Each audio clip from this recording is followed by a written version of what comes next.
پاکستان پھر بھارت سے ہار گیا۔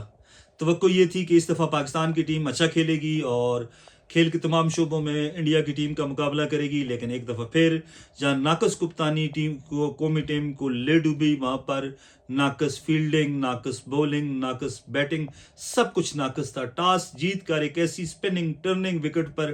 ٹاس جیت کر پہلے بھارت کو بیٹنگ دینا ہی ایک غلط فیصلہ تھا، اور اس کے بعد جس طرح پاکستانی بولرز کی دھلائی ہوئی، عثمان طارق اور سائم ایوب کے علاوہ جس طرح پاکستان کے بولرز نے ناقص بولنگ کی، شاہین افریدی، ابرار اور باقی نواز کو بھی اچھی خاصے رنز پڑے، وہ شاداب کو انہوں نے انتہائی مایوس کن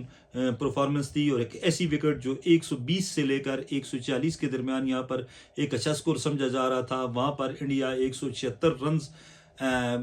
بنانے میں کامیاب ہو گیا۔ صرف 5 اوورز میں 69 رنز بنے۔ ابرار اور شاہین افریدی کے 38 رنز دیے ہیں، 3 اوورز میں ابرار نے اور شاہین افریدی نے رنز دیے ہیں جناب 2 اوورز میں 31۔ اور پھر جب پاکستان کی بیٹنگ آئی تو لگ یہ رہا تھا کہ پاکستان کے بلے بازوں کو جلدی آؤٹ ہونے کا شوق ہے، یا وہ جلدی آؤٹ ہونے کی فکر میں اپنی وکٹیں گنوا رہے ہیں۔ ہر کسی کی کوشش تھی کہ وہ جلد از جلد آؤٹ ہو۔ صاحبزادہ فرحان نے غلط شاٹ کھیلا، سائم ایوب کا اچھا بال پڑا، یارکر پڑا، پاؤں پہ لگا اور وہ آؤٹ ہو گئے۔ باقی آپ دیکھیں بابر اعظم نے کیا عثمان خان نے 44 رنز بنائے، لیکن لگ یہ رہا تھا کہ وہ ٹیم کے بجائے اپنی جگہ پکی کرنے کے چکروں میں ہیں، اور پھر وہ بھی جلدی آؤٹ ہو گئے، اور اس کے بعد اللہ ہی حافظ۔ اس سے بہتر، لوگ تو یہی کہتے ہیں کہ اس سے بہتر تھا کہ پاکستان انڈیا کے میچ کا بائیکاٹ کر دیتا اور ہماری عزت بچ جاتی، عزت رہ جاتی۔ پوری قوم کو افسردہ کر دیا گیا ہے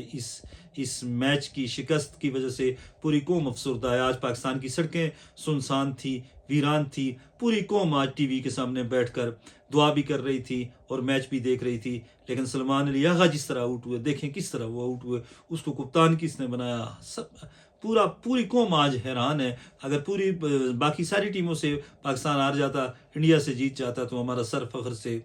بلند ہو جاتا، لیکن آج ایک دفعہ پھر پاکستان ہار گیا، پاکستان کو شکست ہوئی، اور اس شکست کی ذمہ داری ٹیم مینجمنٹ، سلمان علی آغا اور ٹیم سلیکشن پر ہے۔ بہرحال ہم یہی کہیں گے دکھی دل کے ساتھ کہ اس سے بہتر تھا کہ پاکستان میچ ہی نہ کھیلتا۔